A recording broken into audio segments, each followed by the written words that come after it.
Okay, everyone, hello. My name is Anssi Nevalainen, and I am a senior portfolio advisor at Thinking Portfolio. I am responsible of developing our GRC and risk portfolio on our platform. And my topic today is GRC, meaning governance, risk and compliance portfolio, and building a risk-aware culture. I have worked with several customers when implementing GRC and risk portfolios, and before this I have developed risk management in an infrastructure building and management company. So that's where my background in risk management and GRC comes from.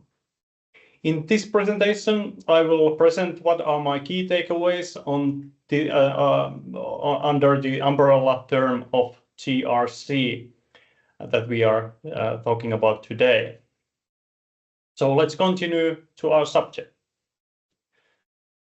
Firstly, I would like to speak a little bit about GRC, meaning governance, risk and compliance. So GRC is a framework and a part of corporate governance and more generally organizational management. So in this sense, GRC is many times considered a framework to implement risk management, but of course, as you know, risk is inside governance and risk and compliance as a one term. So it is kind of, I think it's more like kind of getting a more wide perspective to risk management to include also governance and compliance to the term. GRC helps organizations to achieve objectives, avoid costly mistakes, and improve performance. So generally, all organizational management, of course, aims to achieving objectives, but so nothing new there from this term. But we, when considering GRC, we are going deeper into these subjects, governance, risk, and compliance. So many times we consider that GRC helps in enhancing stakeholder trust, protecting a reputation, and optimize resource allocation and improve decision making. So it's about making and obeying our policies that we are making and demonstrating commitment to these subjects, and as well as demonstrating integrity. What I'm talking today is a unified GRC framework that streamlines processes and reduces redundancy compared to siloed approach. So I will return to this subject in my last slide when I take the conclusions of the presentation. So my idea here is that the unified framework that includes risk management, but includes also governance and compliance, makes this area more accepted by the people in our organization. And when it's unified, it can be more easily understood, because a unified way of thinking and unifying this thinking so that there are no gaps, and all the considerations that are made by the organization are made in unified way. So there are no different silos that are doing all these things. But let's go to our next slide. I would like to combine also one other model that is usually discussed when discussing GRC, and that is the three lines of defense model. So I will be referring to this model a little bit in my presentation. And three lines of defense model is, of course, for implementing risk management and implementing control and compliance in our organization. And that means that in the big middle, there is risk and compliance functions and people usually working there. And those functions oversee the risk management and oversees developing and monitoring GRC framework. So kind of they are developing the system and framework to that organization, how it should be done in this organization. On the left-hand side, we have operational management that, of course, owns and manages the risk and owns also a lot of governance and does the governance, and of course is obeying the compliance as well. So they are making their operations compliant to what we need to be compliant about. They also assess and control risks in their daily operations. So they also own and use the GRC framework in this way. And of course, there is internal and external audit on the right-hand side. So there are people who provide, and that's a function that provides independent assurance and assesses the effectiveness of the GRC framework. So here is the combination of GRC framework, and we have on the other way we have the users of the GRC framework in the organization, and that are the 3 lines of defense. So GRC, and a little bit about our background in Thinking Portfolio. So we have been working with our customers in risk management for a while, and I have been talking about the risk management, and we have implemented with our customers full risk management modules for some time. Of course, as we are quite liked by our customers and we are easy to use, building easy to use tools, we are asked by our customers to do a little bit more wide implementations of those risk management systems, and that is the part when these governance and compliance also come into picture. So we are asked to come with the solutions to our customers. Also, from our customers' perspective, who maybe are watching this presentation, our tool and our task as a consultants is usually implement these tools in very detailed level. So as I'm speaking today about this whole GRC framework, we actually as consultants go with our customers to very detailed parts of all of these issues that are here are to be solved with our tools. So we go to very details, and that's why I think that we are good to speak about these things. So we have seen a lot of our customers' development work in our tools and really seen the benefits that our customers are getting. And still maybe when I'm speaking of the whole structure, we have went very detailed into some subjects in this area.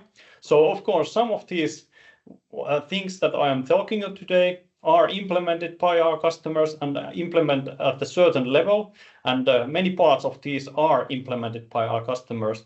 But some of these customers are also some things that we have been thinking that these might be beneficial for our customers, or at least some of our customers and some of our to-be customers. So that's my idea here, to give you some ideas what might be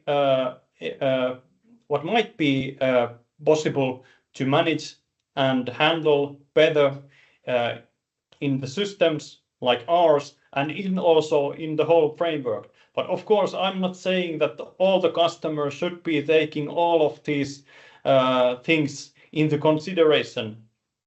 So what I'm saying that many of our customers and many of organizations that we are talking to are saying that they have some of these things that they want to start first. So that's what we have been doing with our customers. So some customers are taking some parts and some customers are taking some parts. And that's what I'm going to talk about a little in next slides as well. But to continue, in the middle, we have risk management and risk management module that we have been implementing with a lot of our customers. There under the risk management, we have some things that might be beneficial for some of the customers. Those are deviation and incident reporting and management.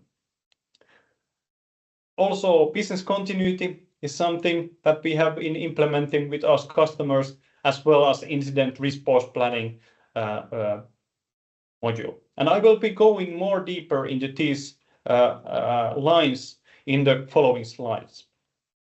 Then on the left-hand side, we have the governance, and there we might be defining policies and framework in our tool. We might be documenting decision-making, and that means that, for example, if we have project portfolio, we are documenting, and it is quite common that we have documentation there about decisions of the gates, as well as change management decisions. So that is quite commonplace. And this is only taking a little bit further. So we might be taking considering how to make the documentation for the governance, top-level governance way, and also implementing that into tools that we are actually recording and making records of those decisions. Strategic planning and implementation is one area here, and performance management. And those are not to be forgotten. But of course, as you may know, we have different strategic planning portfolio and performance management scorecard portfolio. And I won't be talking too much about those subjects today, since they are quite large subjects. But if we are thinking of governance, risk and compliance, of course, strategic planning and objectives are very important in that the whole umbrella. Of course, if we are talking more about risk management level, it doesn't include the whole strategic planning and implementation. So that's the idea here, that we won't be going too much details there. We have a stakeholder engagement, tracking and actions, and these might be some things that are considered in governance part of this also in framework and in tools. Control implementation and monitoring, that is quite commonplace that we have in our tools controls for the company. So controls of the company might be situated and run in other systems and other processes that the organization has, but kind of the overview of the controls might be monitored and defined in Thinking Portfolio tools. And also, I will be talking about this in a while. Training management is also something that might be done in Thinking Portfolio implementations. On the right-hand side, we have compliance, and there is compliance assessment management, and I will be talking a little bit examples out of on this area.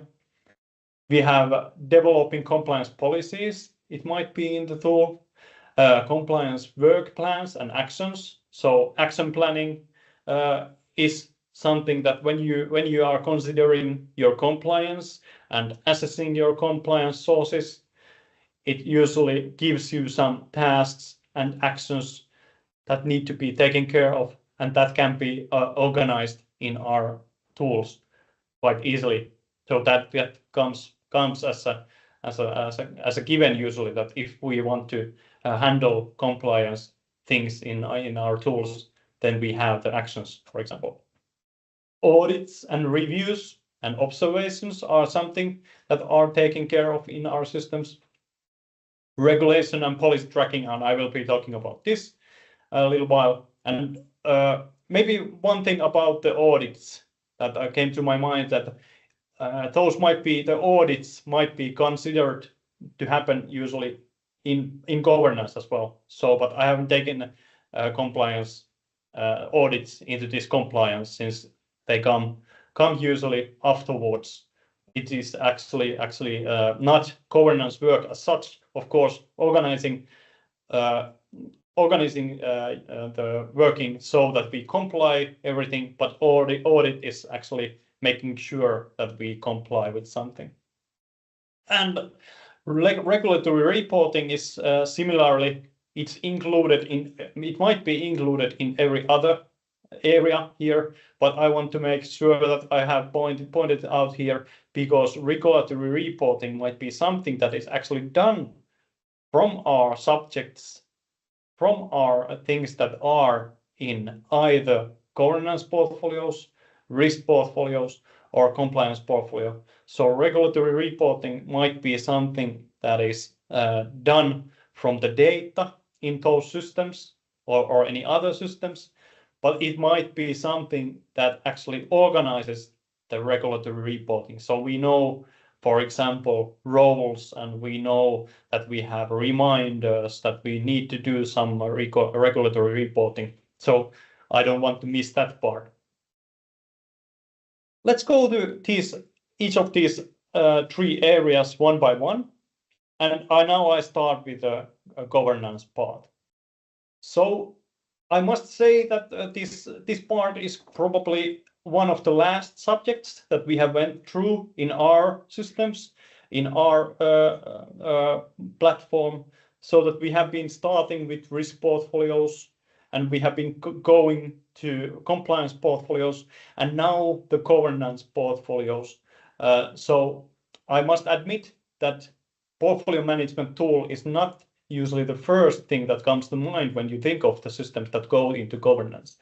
But of course, there are places, and as I said, our customers that have been liking our systems very much have asked us whether we can do any components for the governance part, and that's where we have been serving our customers, so that we have added functionality.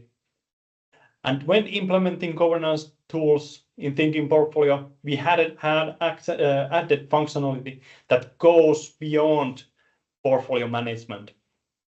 So we can have reporting parts, or we can have some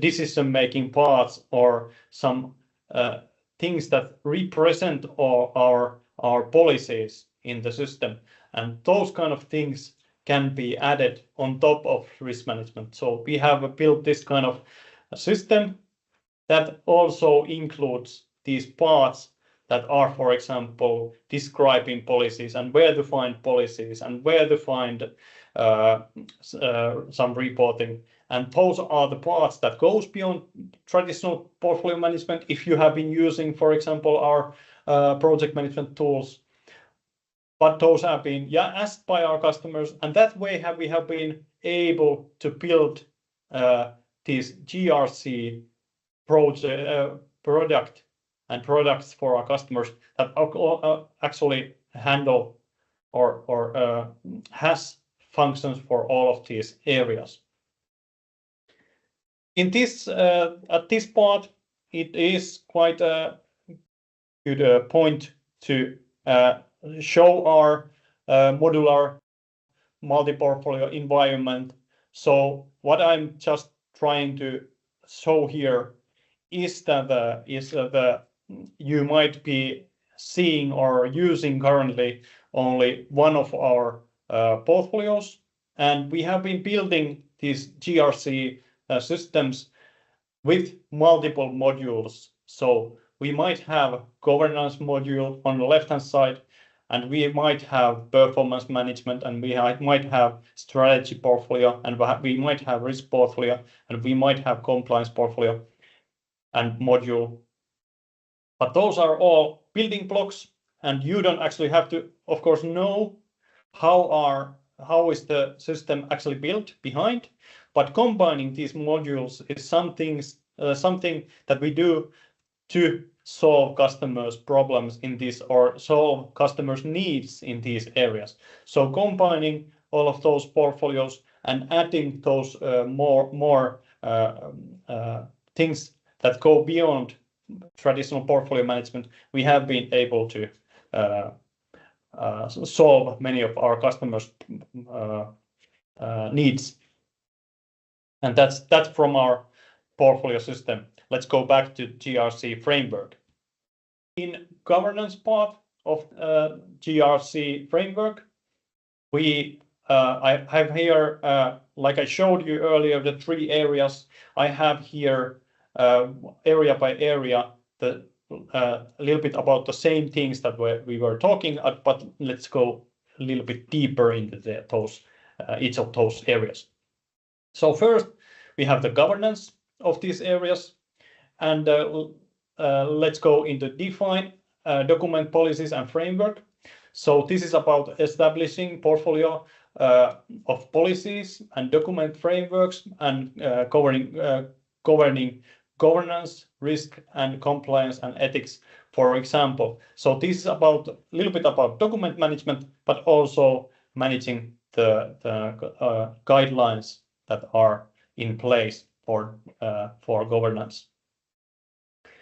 Like I said about decision making and documentation, we make sure that we know where are the decisions made, the responsibilities and oversight responsibilities, and this might be implemented by having decision logs, for example, in our tools. So that is something that we know that we are making decisions and by who, and then where do we record the responsibilities.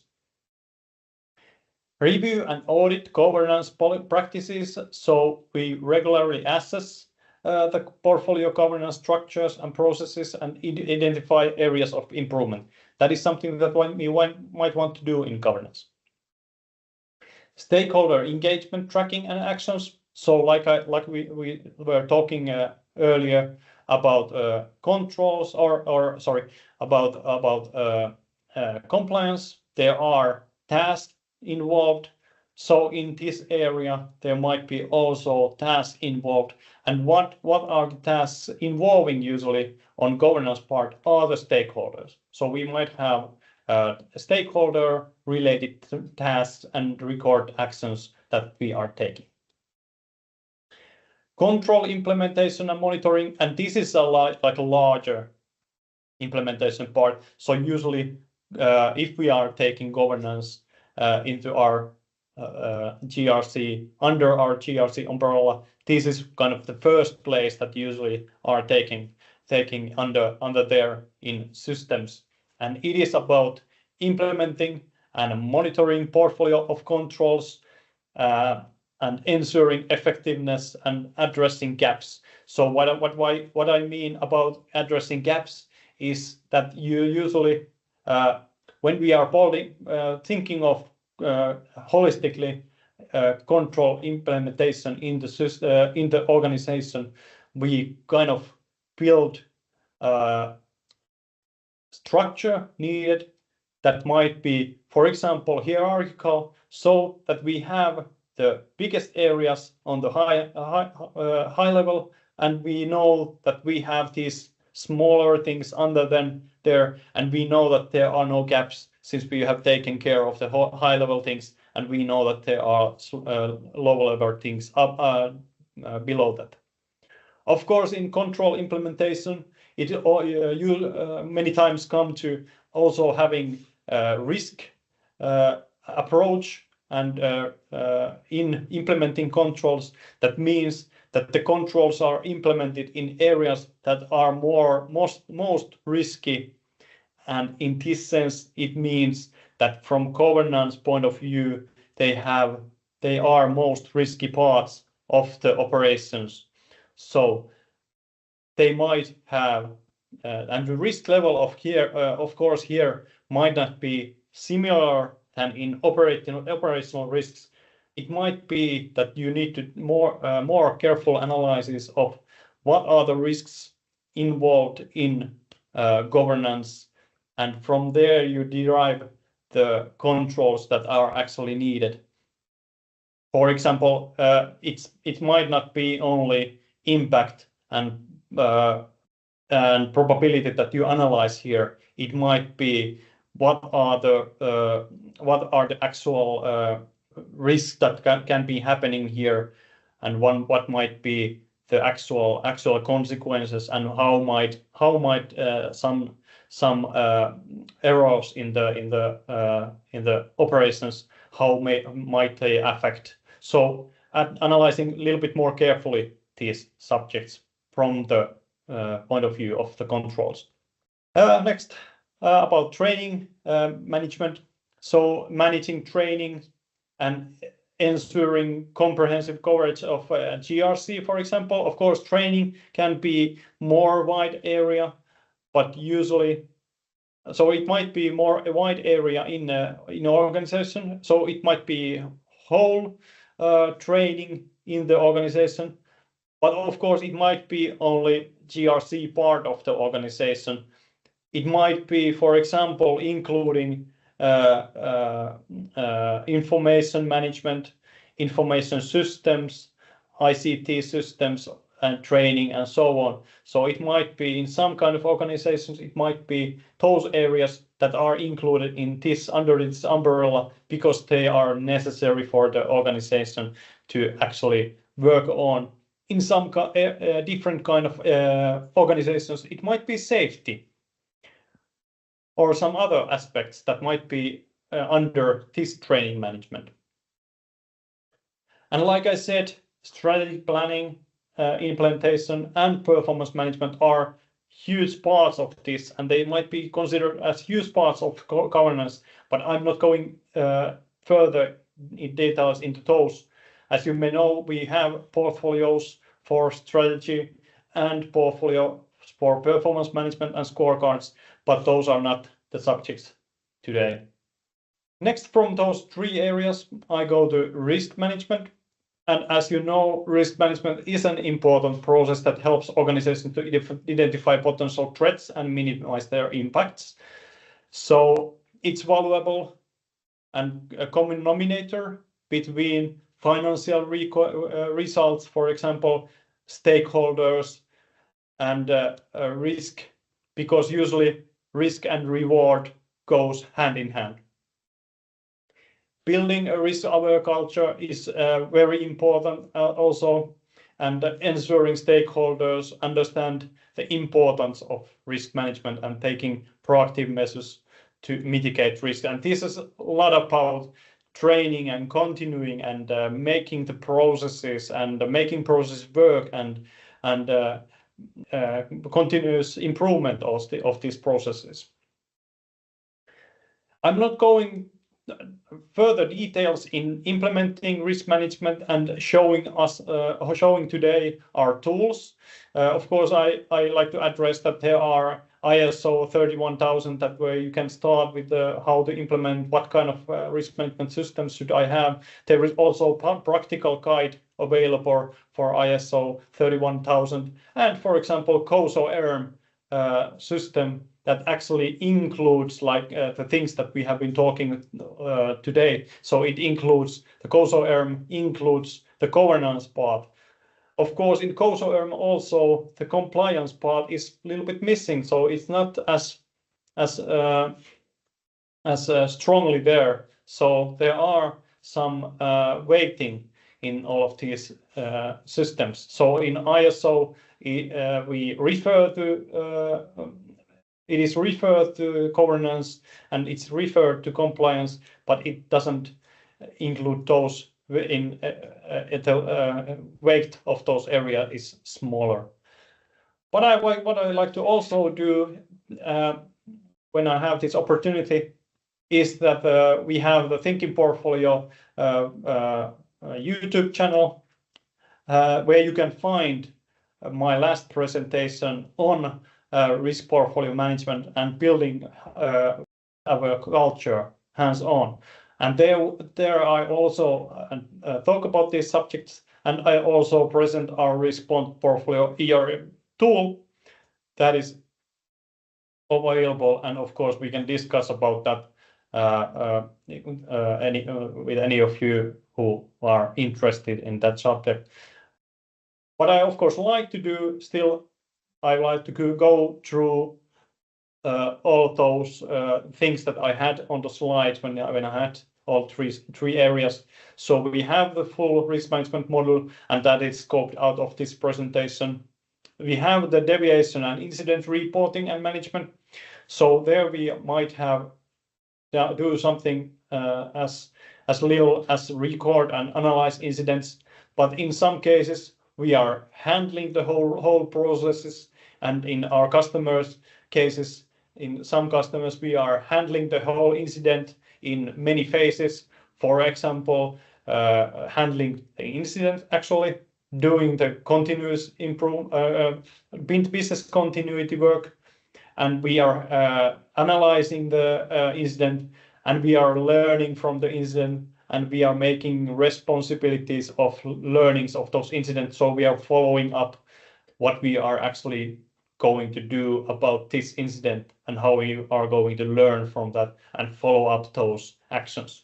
So that is kind of the holistic view of how to do incident reporting and management. And incidents might be something that are done in separate systems. Of course, we know that our customers are handling, for example, ICT issues like ourselves. We are handling our support in separate channel, and some customer might be handling their safety issues in another channel or tool.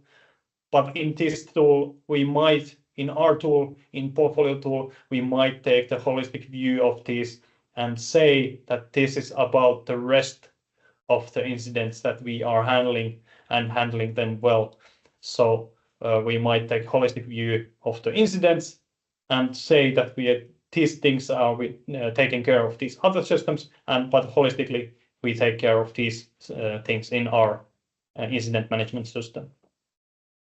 Business continuity and incident response planning module is something that we have been building with our customers. So business continuity, it might include business continuity scenarios, for example, planning scenarios that we are going to do the business continuity planning. You can never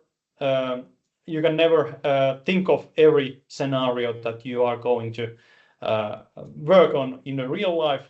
So what you usually do is you take the risk approach here as well. So you see what kind of risks you have. You take a certain amount, maybe 10, maybe less, maybe more scenarios, and you do the planning for those scenarios, and you do maybe even the training for those scenarios, and you find the gaps that are actually, if you have any gaps, you might be seeing those gaps that come in these trainings, and then you implement actions to those gaps so that you gain the maturity you're going to need in your business continuity planning. Of course, there is ISO 22301 also about business continuity, so you can start there when implementing this. Also, one thing to mention here is the insurance planning and so on. So that might be part of the GRC framework also. So if that is necessary, and as you see, there are some bits that might be something that is not related in your organization, but in other organizations, insurance planning might be crucial part of risk management. So that's my idea here to drop some things if there might be interest to you, so that we don't miss too much about the whole picture. Next, about compliance. And when I talk about compliance, so where we started with risk management, and we have been talking about compliance for some time, and we have been implementing this with our customers. So we have some view how to manage compliance in our system. So how I approach this subject and compliance is usually that large companies and organizations have usually hundreds of sources of compliance requirements. And that's when I show this picture. Of course, we are not going to go through each of these areas today, but what I like to point out that usually larger companies and even smaller companies have huge amount of sources of compliance. And when you go behind all of these, you might have in first thing on the left-hand corner, you have legislation, and there might be dozens of laws that you need to apply. So each of these areas might have dozens of things that you need to consider. And for example, you might have legislation, you might have a source of requirements in customers and contracts. So you might have different kind of contracts, and all of those are requirements for your operations until you have managed those things. Sustainability is something that it has been rising in compliance. It might be external or it might be internal, but you should comply with things that you have policies on, and you might need to have policies on things you need to be compliant about. And also related to financing, there in the middle, sustainability is more and more related to financing and more needed in financial reporting.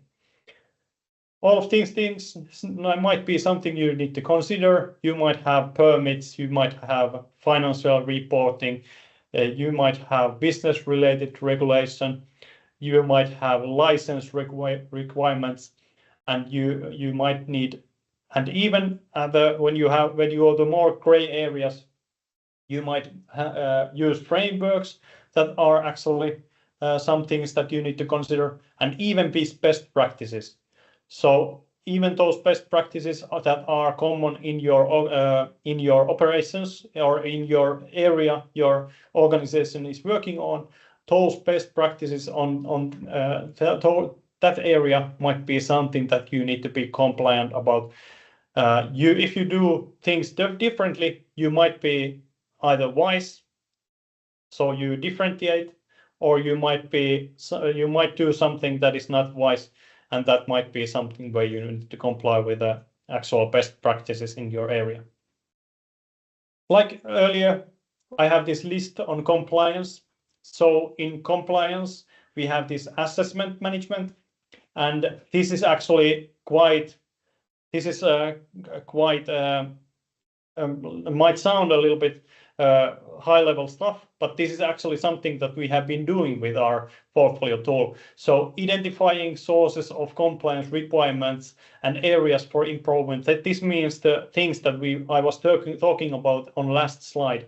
So this is actually mapping out the sources of requirements and mapping out what are the requirements of those sources, and going even more detailed levels. And of course, you have to take the risk-related approach here and risk approach here. So what are the most risky areas of these compliance requirements that we want to go more into details, and what can be considered at the higher level? And of course, you might have something like responsibilities and requirements, very detailed requirements, and what you are going to do about those requirements, and how you are handling those requirements quite right now, and what is your maturity, and evaluating your maturity on those areas. And that way you might see what are the areas you need to get better in, and there you usually have the actions, and you also handle the actions and have responsibilities for those actions. So that is the idea of compliance portfolio. Also, these other things like developing compliance policies might be something that are compliance policies might be something that are high level, or they might be something that are actually very detailed level. So you implement the policies maybe on a detail level on each of these areas of our sources of compliance, and even more detailed. In compliance portfolio, it is actually many times hierarchical. So you have the high level sources of compliance, and you might have their more detailed levels, and you have classification or categorization of all of those items, so that you know how they should be handled as a portfolio or in the one source of compliance.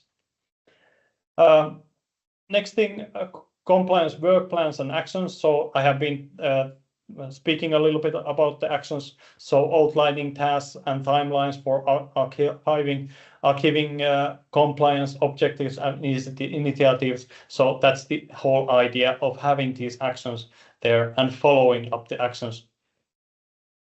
As I talked before, we have audits, review, and observations, and any gaps or corrective actions here under the compliance. So you might have audit results there in this kind of system. So that is, and you have way kind of, this comes to whole point of having the system. So the reason of having the system is actually, of course, recording the what you need to be doing, or what you need to be knowing, or what needs to be analyzed from these areas. But of course, you can do this by saving the reports to some on some document management system, and you might have person responsible of that. But you might also go into more details about the audits and how to handle the audit gaps, recommendations, and corrective actions, or even some crucial things that have been found there.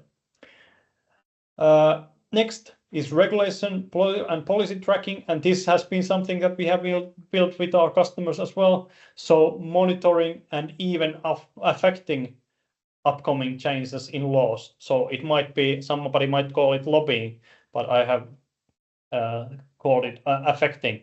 So you might be trying to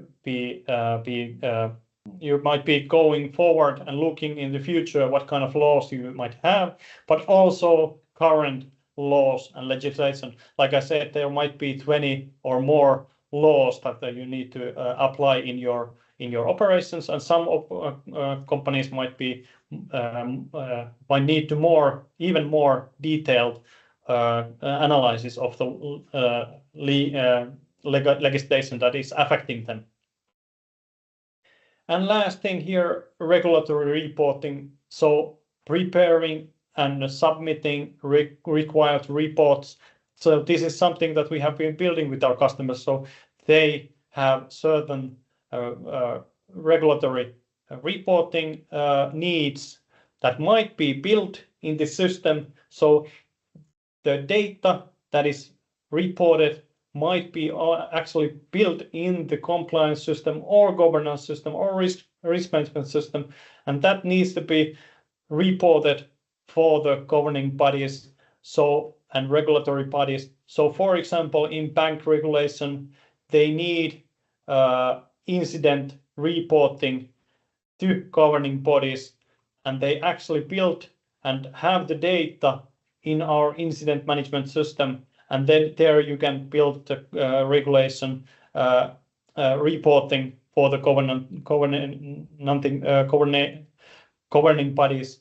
But there might be more of these regulations, and systems might be somewhere else. So you might actually have responsibilities who are responsible of these reporting, and when has that reporting been done.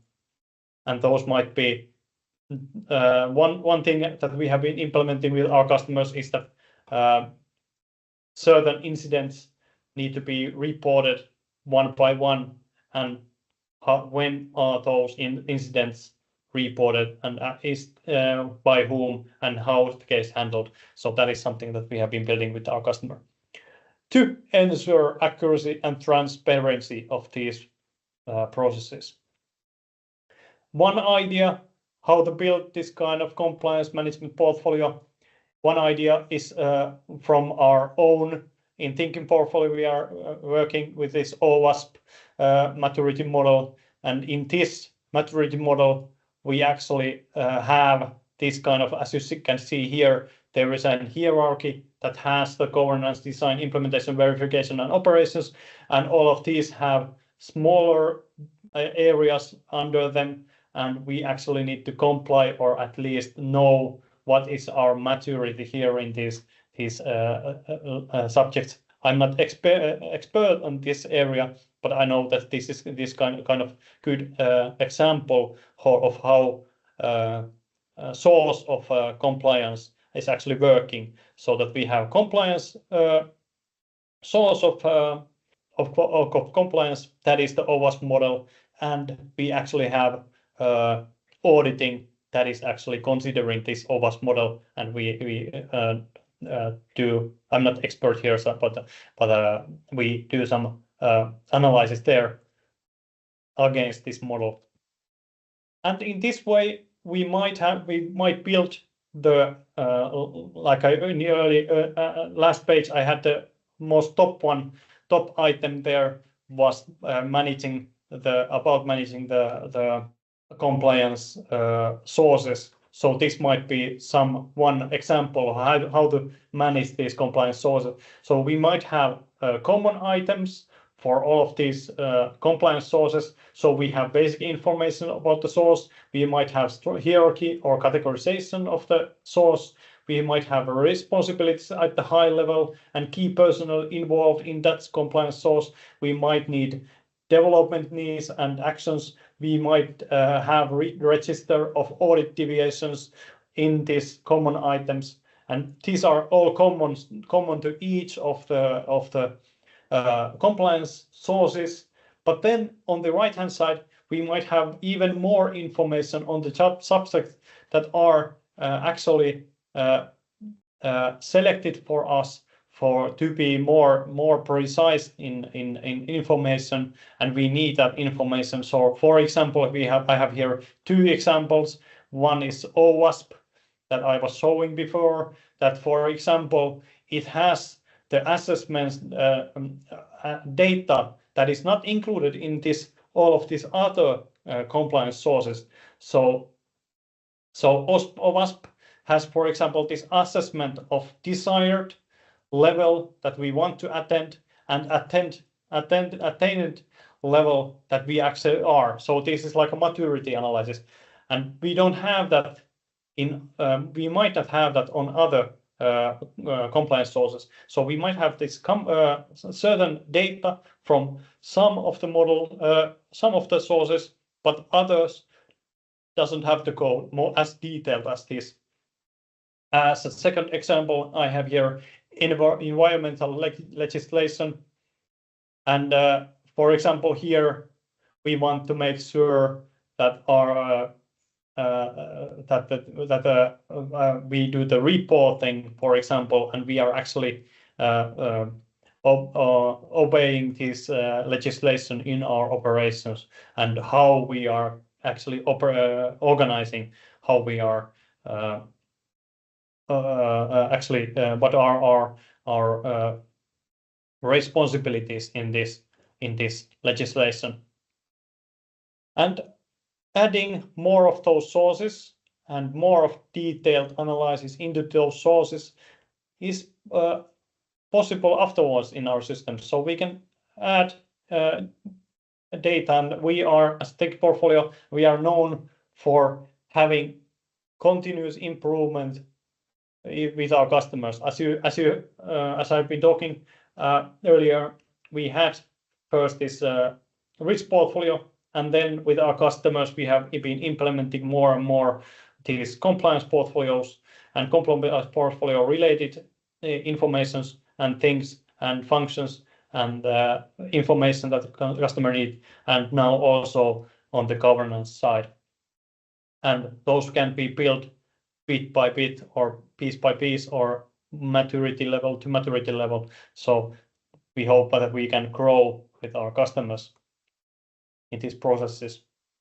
And that's where I want to leave this presentation. So conclusions. So like I was talking in the first place, I was talking about a GRC framework and some things that are related to that GRC governance, risk and compliance framework, and what are the things inside these areas. And implementing unified GRC framework creates benefits for the organization. So try to avoid siloed approach, where each of these silo, this kind of disturbs the work one by one. So what I mean here is that if you have risk management that does this kind of work in a risk management way, and if you have environmental people who are working environmental legislation in different way, and these are not unified in terms and in high level descriptions, it might be silo work, and then it is hard for people to understand how are these things related when they should be could be related under, for example, GRC framework that you are developing for your organization. It's the best to have in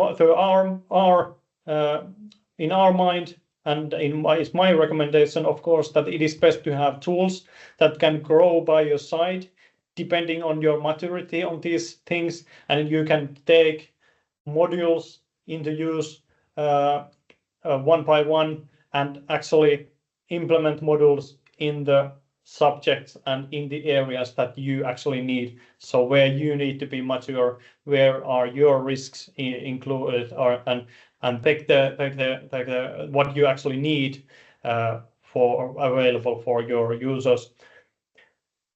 As you have seen, we are given opportunities, like I said earlier, we are given opportunities to implement these GRC tools with our customers, and we are happy to discuss with you about these tools and what approach you are needing in your organization. Of course, we have hopefully some best practices that we can show you, but then also we try to grow with you in your operations. So in our experiences that the portfolio management tool is with holistic approach, and in this approach that you kind of can take the whole picture of some of these areas, and then you can divide them into smaller bits. You know what are the responsibilities in other tools as well, but that's the holistic approach that the portfolio management tool and our consultants can support you with. And flexibility and user friendliness gives a good platform for developing your GRC framework and GRC functions and operations further. Thank you for your time. My name is Anssi Nevalainen, and I'm available for discussions of any of these subjects if needed. And please follow, like I said, we have more risk portfolio videos and risk management videos on our YouTube site, and also on our website we have white papers available on these subjects. So please feel free to consult more of those, and feel free to contact me if you have if you think you can or if you think we can help you with these subjects. Thank you.